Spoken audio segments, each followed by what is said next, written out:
Tá gravando.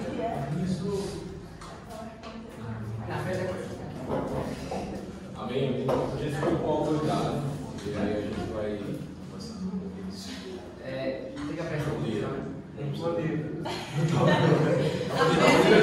Eu quero saber quem vocês são. É o pessoal do YouTube. Eu sou o Marcos Inês, devo arrebatar, não tá aqui. Tem Daniel Gomes, tem Beatriz. Eu tenho que estar pegando. Aí eu fiquei com a parte da inspiração. Bom, a inspiração ela seria o ato do Espírito Santo falar para aqueles autores, os que escreveram a Bíblia, de tal maneira que eles escreveram aquilo que Deus queria que fosse escrito.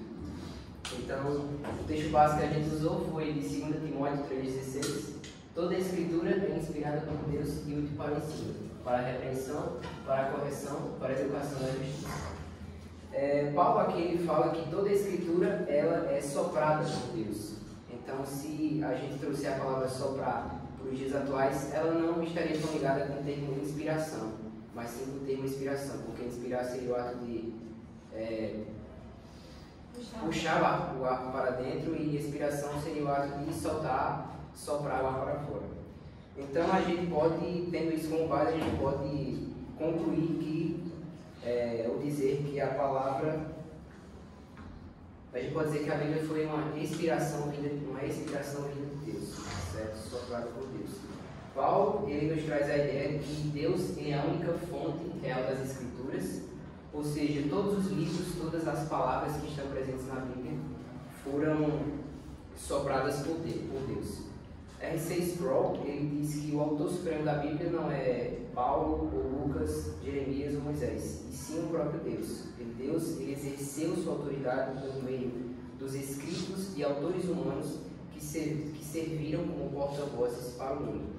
Então a gente pode concluir que a Bíblia ela é a autoridade. O Wayne Grudem ele diz que todas as palavras escritas na Bíblia são palavras sopradas por Deus, inspiradas por Ele. Então, se a gente tem isso como base, se você não crê na Bíblia ou você desobedece ela, você está literalmente não crendo em Deus e desobedecendo a Ele. Então, a própria Escritura ela atesta sobre sua autoridade quando ela diz que ela é útil para o ensino, para a repreensão, para a correção, para a educação na justiça, certo? Então, mesmo que homens eles não creiam, não deem o devido valor às Escrituras, ela não vai ser diminuída ou deixará de ter valor por conta disso, porque o autor dela é Deus e ele não precisa de nenhuma aprovação humana. Ele, por sua graça, ele se revela a nós. Então, a gente pode concluir que quando a gente for ler, estudar a Bíblia, que a gente possa fazer isso com alegria de todo o coração, porque a Bíblia é a própria revelação de Deus para nós. Isso é basicamente isso. Amém. Com isso em mente, a parte de Deus ele é essa parte das evidências internas e externas. Então, basicamente, mostrar, como a gente está falando sobre a autoridade, as evidências que tratam justamente dessa autoridade das Escrituras. E a primeira evidência é a do Antigo Testamento. Muitas vezes, como os meninos falaram, quando os profetas falavam, era falado assim diz o Senhor. E aí a gente tem esse texto de Deuteronômio 18. Levantarei um profeta como você, do meio de seus irmãos carolitas, e porém minhas palavras em sua boca, e ele dirá ao povo tudo o que eu lhe ordenar. Então, basicamente, como a gente já viu, Deus colocava as palavras nas bocas dos profetas. Ele usava os profetas para falar a sua vontade para aquele povo. Então, a expressão assim diz o Senhor, ela ocorre bastante vezes, muitas vezes no Antigo Testamento. E isso era para indicar que aquilo vinha de Deus. Era como se fosse uma coisa da leitura de um decreto do rei, que dizia assim diz o rei. Era para mostrar a autoridade do que vem a mensagem, para aquele que está sendo o locutor da mensagem não fosse não pegasse os créditos para si. Não é a palavra minha, aqui é a palavra de outra pessoa. É como se fosse dar uma mensagem. A Bíblia mandou dizer isso aqui. Quem mandou a mensagem não foi eu, sou só um instrumento utilizado para isso.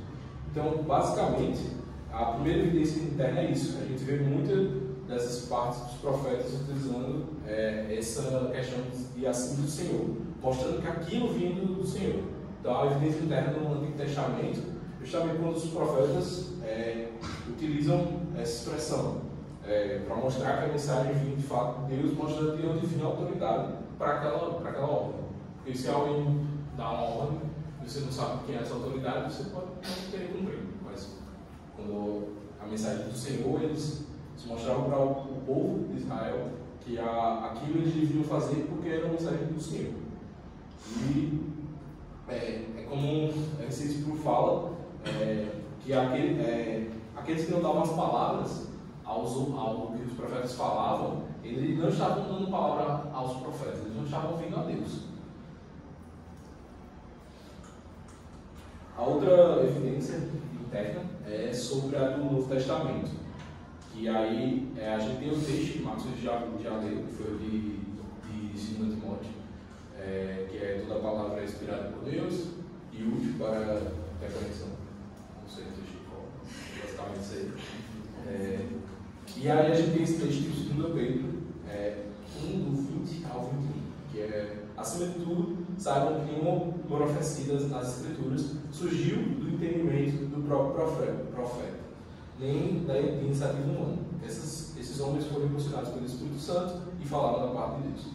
Então, a gente vê que aqui, nesse texto, o Pedro falando, ele fala que tudo que veio dos profetas não vieram de homens, mas sim do próprio Deus. Não foi uma decisão humana daquilo que ele gostaria de escrever. Eu quero escrever isso para o povo porque eu acho que isso é certo. Não, foi uma ação de Deus naqueles homens. E esse termo, escritura, por mais que ela apareça muitas vezes no Novo Testamento, ele se refere ao Antigo Testamento. Ele se refere àquilo que os profetas falaram que o pessoal da igreja primitiva, no Novo Testamento, tinha como escrito. Então, ele mostra que o Antigo Testamento, mais uma vez, ele está mostrando que o Antigo Testamento, ele de fato é a palavra de Deus. A gente vê isso no próprio Novo Testamento. E até o próprio texto de 1 Timóteo usa isso, como eu estou falando. E eu acredito dessa parte de hoje. Porque em 2 Timóteo, quando fala sobre a Escritura remete justamente aos escritos do Antigo Testamento. Isso o Pedro falou agora, eu acabei de lembrar do nome. Eu não sei onde foi que eu vi isso, mas talvez tenha até estudantes aqui que não está na anotação. Que basicamente o texto ele se refere ao Antigo Testamento, mas isso não quer dizer que nós hoje em dia nós não devemos entender aquilo como aquela passagem como plano de Deus também para se referir às Escrituras, mesmo ao Novo Testamento, porque como nós vamos ver agora, por causa desses internos do Novo Testamento, a gente vai ver que o Novo Testamento também é inspirado por Deus, também é algo que vem da parte de Deus, não parte de homens. Existem dois textos no Novo Testamento que evidenciam isso. O primeiro é o de 2 Pedro 3, do 15 ao 16.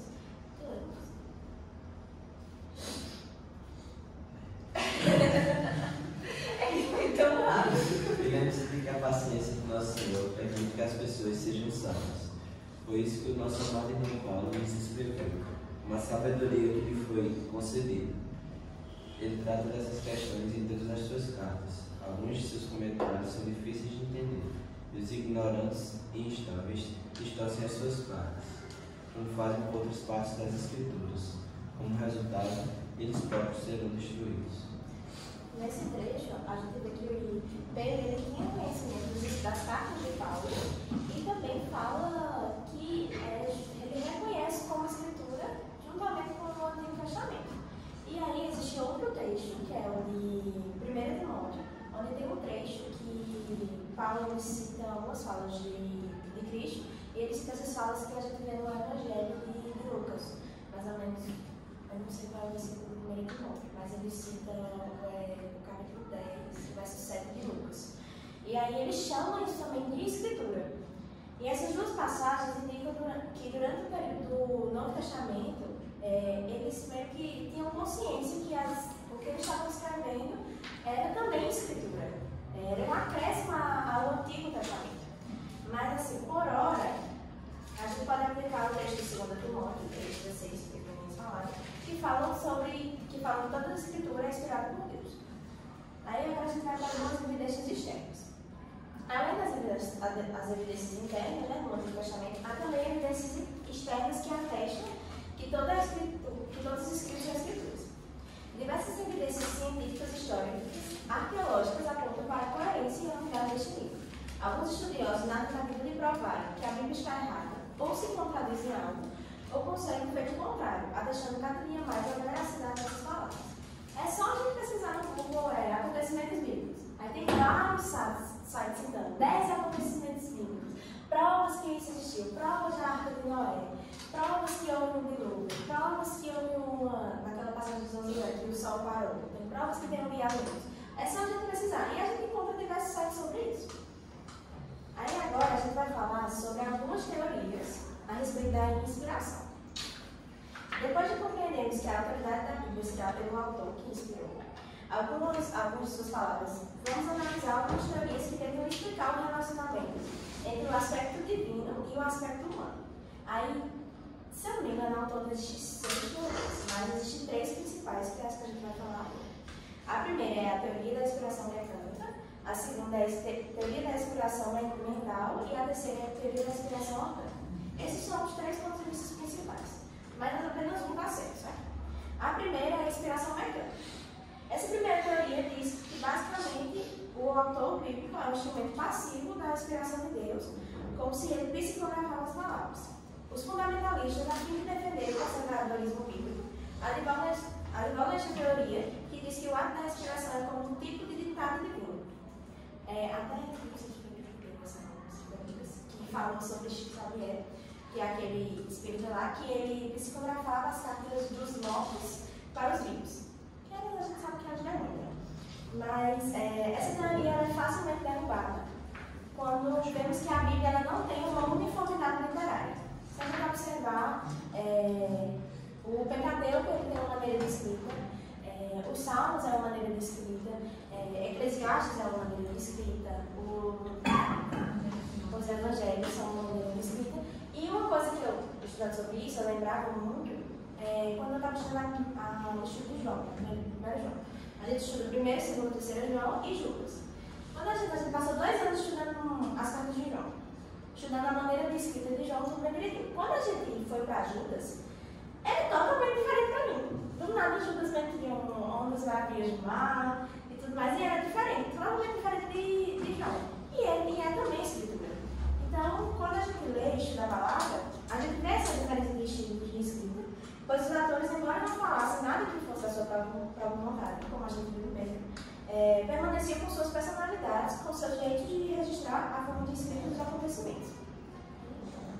E isso que eu falou é justamente essa questão é muito vista em Mateus, Marcos e Lucas, que são os evangelhos sinônimos. Né? E aí eu queria pedir para João abrir Lucas 1, verso 1 ao 4.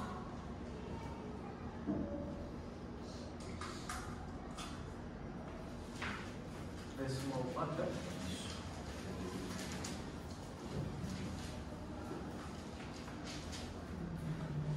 Visto que muitos já entenderam a narração coordenada dos fatos que entre nós se realizaram, conforme nos transmitiram os que desde o princípio foram deles testemunhas oculares e ministros da palavra, igualmente a mim pareceu bem, depois de cuidadosa investigação de tudo desde sua origem, dar-lhe por escrito, excelentíssimo Teófilo, uma exposição em ordem para que você tenha plena certeza das verdades em que foi instruído. Então, Lucas ele fala justamente sobre que muitos entenderam, escreveram, e ele fala também que ele fez toda essa investigação para escrever e para Teófilo, destinatário, tudo o que aconteceu. E aí a gente vê justamente que o Evangelho de Lucas e os outros evangelhos sinóticos, eles têm as suas diferenças na forma de escrita, até mesmo na forma de relatar os fatos. E até mesmo na questão do público. Quando a gente estava na aula do Novo Testamento, de teologia básica, Marta fala sobre isso, que Mateus ele vai escrever mais para os judeus, Marcos ele vai usar mais os gentios, e Lucas se dirige a uma audiência gentílica para apresentar Jesus como filho do homem. E o ser humano ideal não se atém muito a profecias. Então, até o próprio forma de escrita do conteúdo, por mais que fosse ainda assim o Evangelho, a obra de Jesus, ela se diferenciava, por conta até mesmo do público-alvo. isso é algo que no final eu vou comentar sobre. Então, basicamente, a gente vê como cai por terra essa inspiração mecânica de que os escritores foram apenas marionetes, foram apenas instrumentos usados de forma inconsciente como um robô que só está escrevendo. A gente vê que tem algo dos próprios autores. Né? E aí, a gente vê que essa teoria ela não funciona e a gente vai ver a teoria agora que é dinâmico-mental. Então, essa teoria, para mim, eu achei ela mais viagem dessas duas que são erradas. Isso pode ficar certo. Porque é meio esquisita, ela diz como se os autores fossem inspirados, mas os escritos não. É como se fosse uma inspiração de alguém que tem para escrever uma música. Posso falar muito assim, eu vou escrever essa música. Mas como se aquilo que fosse escrito não necessariamente fosse aquilo que Deus quisesse que fosse escrito, mas sim o que os homens quisessem que fosse escrito. Inspiração parcial. Como se fosse basicamente uma coisa meio parcial, como se não houvesse as palavras que eles escreveram não viessem de Deus. E isso surgiu muito com os teólogos liberais, que não criam muito no sobrenatural, que Deus podia agir para eles escreverem de fato o que Deus quer. E pensavam que isso era apenas um momento de elevação, um momento de inspiração. Não sei se acontece com você, eu estou fazendo alguma coisa do trabalho e eu estou totalmente perdido.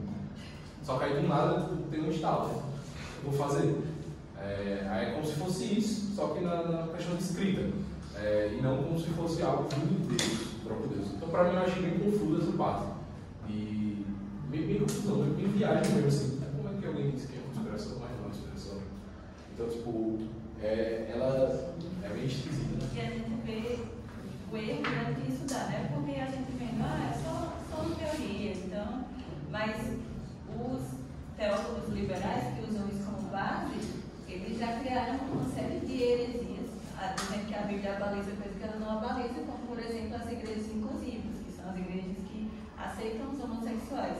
Não para aceitar e dizer e confrontar com o pecado deles, que é um pecado como qualquer outro, mas de aceitar casamento e de utilizar textos bíblicos que embasam que aquilo que eles fazem está certo. E isso é importante, essa questão do contexto, acredito, porque, tipo, tendo esse contexto do liberalismo que iria interferir ali, a gente entender a importância desse contexto, que foi justamente o que está sendo falado. Tipo assim, pode ser algo que pode agregar valor àquela escrita daquele momento, tanto, ou pode, tipo assim, demonstrar que tem uma teologia, tipo assim, esqueci, alguma coisa por trás, algum pensamento, torta, a gente já poderia excluir já por essa questão de ter sido usado para gerar um liberalismo.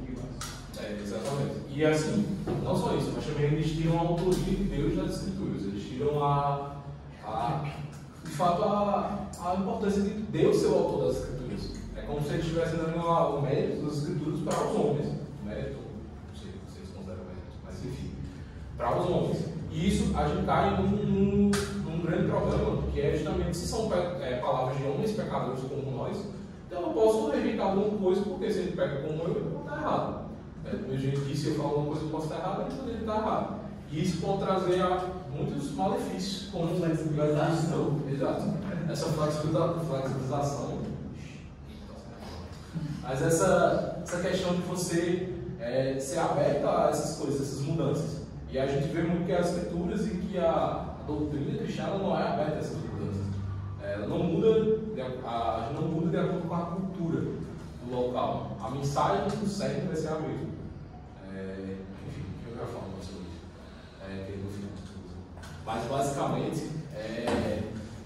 isso traz muitos problemas, porque aí eu posso rejeitar aquilo que me é desagradável e aceitar somente aquilo que eu quero. Como muitos dos LGBTI,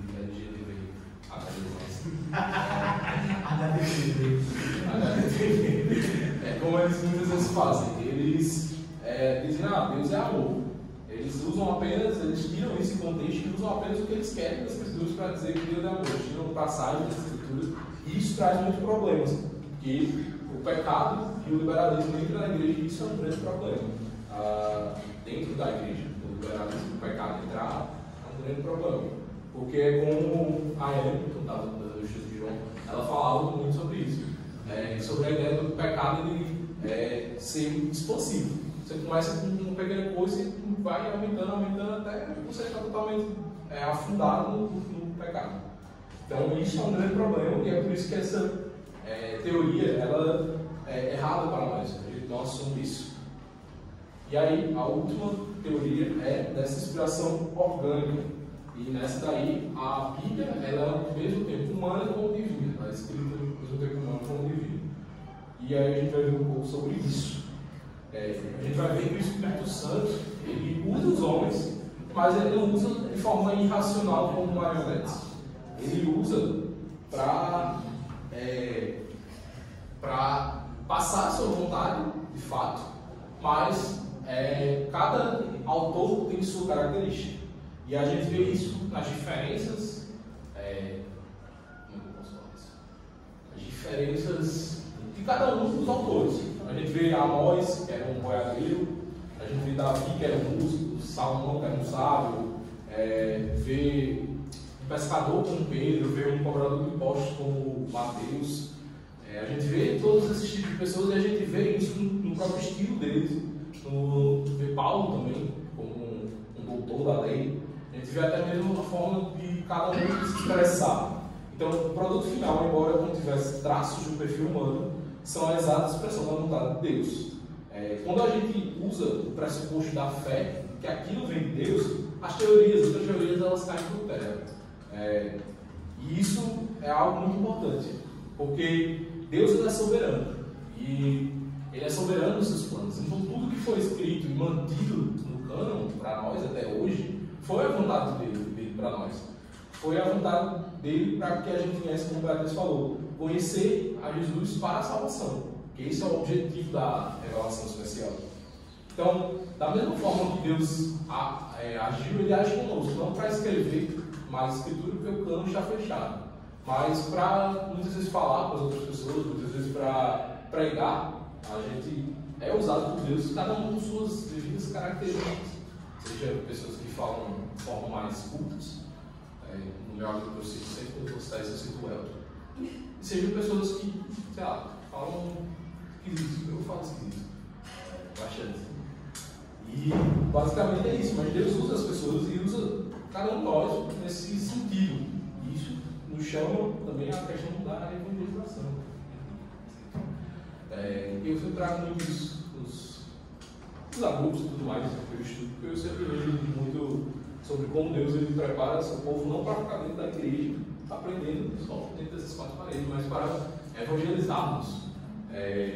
Então, basicamente, a gente vê que os escritos eles não são inspirados para que os homens sejam marionetes, nem para que seja uma inspiração parcial, uma inspiração, sei lá, que os homens, que as palavras não eram só de homens, e que era suscetível a falhas. Quando a gente usa o pressuposto da fé, nós percebemos que Deus ele usou os homens para escrever aquilo que era a vontade deles. E aí tem uma frase no final que eu achei interessante, que é: o que Deus soprou a eles trouxe-nos vida. E basicamente dessa parte de inspiração é isso. Para finalizar, a conclusão é o seguinte, que a gente primeiramente vai diferenciar inspiração de iluminação. Para a questão de inspiração seria justamente isso que a gente já falou, seria o ato de Deus soprar as palavras e usar os homens para escrever a sua vontade. E iluminação seria justamente quando nós lemos um texto, nós estudamos a Escritura e nós somos iluminados a entender aquele texto pelo Espírito Santo. O Espírito Santo nos mostra, porque todos nós um dia nós não nascemos crentes, né? No momento nós também nos convertemos ao Senhor. Mesmo que a gente tenha crescido dentro da igreja. Mas em algum momento a gente começou a ler as Escrituras e começou a... Caraca, eu estou entendendo. Agora eu entendo o que está sendo escrito. E isso, de fato, acontece com cada um de nós. E esse é o ponto da iluminação. É quando a gente lê o texto e a gente entende aquilo que o texto quer tratar. Aquilo que o texto vai tratar conosco. Então, basicamente, essa é a diferença. E aí, o outro ponto da conclusão é que Deus é a fonte de cada palavra que há na Bíblia Sagrada. A autoridade das Escrituras ela é ratificada pelo seu autor, no caso de Deus. E aí eu queria pedir para Daniel, você falou para Davi. Abra aí Jó 38. Vou ver o que é essa Bíblia.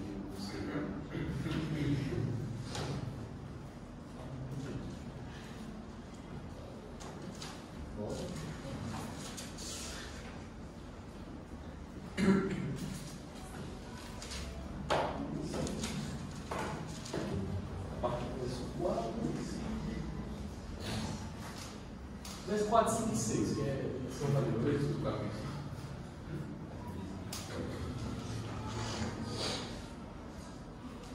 Onde estavas tu? 38, 4, 5 e 6. Onde estavas tu quando eu fundava a terra? Declaro se tens entendimento. Quem lhes pôs as medidas, se é que o sabes? Ou quem estendeu a linha sobre ela? Sobre o que estão presos os seus fundamentos? Ou quem assentou a sua pedra de esquina? Basicamente, esse texto é quando Jó responde, o Senhor responde a Jó sobre todos os questionamentos de Jó. Então, como se Jó estivesse questionando ao Senhor, o Senhor vai e responde. Onde você estava quando lancei os alicerces da terra? Quem marcou os limites das suas dimensões? E assim sucessivamente. Ele vai fazendo essas perguntas retóricas para Jó, para mostrar a soberania dele, para mostrar a supremacia dele para Jó. E é basicamente, quando a gente fala sobre as escrituras serem ratificadas pelo seu autor, é justamente isso. Quando a gente vê e percebe que Deus, ele é o fundador de tudo, ele é o criador de tudo, sem ele nada existiria, sem ele nada se sustém, a gente vê que a autoridade que as escrituras têm, ou que alguém usando as escrituras tem para nos repreender, ou para até mesmo nos corrigir, mesmo que isso nos machuque o nosso ego, a gente percebe que a autoridade não é daquela pessoa, a autoridade é do Senhor. E isso é um ponto muito importante, porque a autoridade que vem das Escrituras não é a autoridade, quando a Beatriz me precisar disciplinar com vocês, a autoridade que ela vai estar usando não é a autoridade dela, mas sim a autoridade das Escrituras que vem do Senhor. E é como o texto de Deus fala, às vezes a correção não pode ser ruim, mas se Deus está corrigindo, é porque Ele quer que você siga os trilhos. Então é porque Ele se importa com você.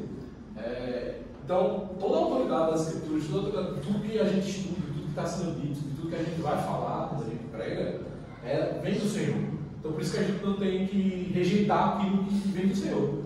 Porque senão a gente não está rejeitando nossos líderes, nosso pastor, mas sim a gente está rejeitando aquilo que vem de Deus. Então, esse é um ponto muito importante. Quando a gente precisa estudar as Escrituras, quando as Escrituras dizem que nós precisamos estar longe do pecado e estar vivendo em comunhão, por exemplo, ou estar orando, isso não é homens que escreveram, mas sim o próprio Deus. Então essa é a vontade do Senhor para nós. Então a gente precisa entender, levar em consideração que as Escrituras são a vontade do Senhor para nós. E com isso nos esmerar em cumpri-las, não para conseguir a salvação, porque já conseguimos com Cristo Jesus. Ele conseguiu por nós. Mas para vivermos em conformidade com a sua vontade. E por fim, vai dizer que a Escritura não sofre variações de acordo com o tempo. O Mateus, no texto de Mateus, vai falar sobre que nenhum tio, nenhum ídolo ou nenhum tio jamais passará da lei. Ou seja, isso é para mostrar que a Escritura é imutável, ela não vai mudar com o tempo. Daqui a 100 anos, a gente não vai cumprir mais aquilo que está nas Escrituras. E por fim, isso acontece muito. Muitas pessoas ao longo da história tentaram moldar as Escrituras.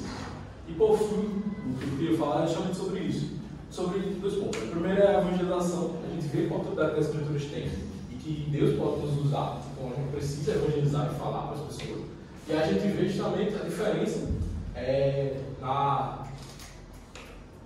no dialeto de cada pessoa que é usado por Deus.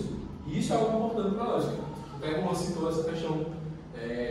A gente não vai mudar o que está nas Escrituras, a gente não vai relativizar, a gente não vai mudar a mensagem.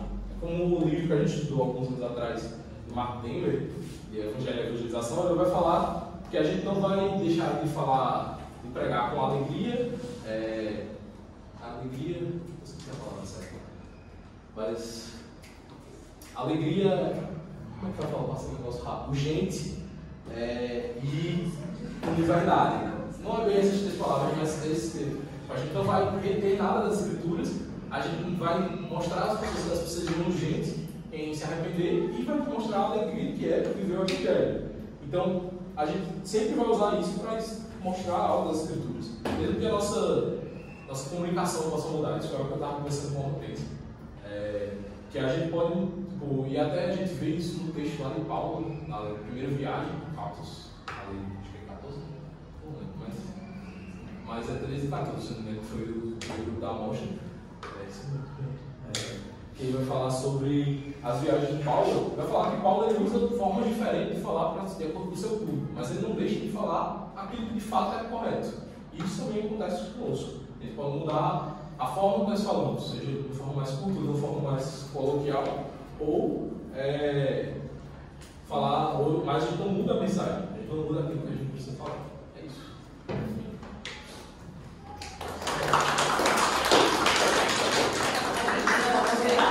Não vai dar tempo. Não vai dar. Alguém tem alguma pergunta? Daniel, vou falar. Alguém tem alguma pergunta? Alguma coisa a falar? Não foi pergunta, não. Foi um negócio da forma atrás. Que tipo, tipo assim, é muito engraçado como essas linhas de interpretação diferentes, elas mostram muito a disposição do coração das pessoas. Que é tipo assim, aquele como se fosse na inspiração parcial. Mostra muito bem o coração, tipo, muito por trás daquilo, que é o coração das pessoas. Eles não estavam dispostos a seguir a plenitude de Cristo. E essa questão já da forma orgânica seria só essa questão de interpretação. Beleza, vai ter um traço do escritor, mas quem inspirou ele foi Cristo.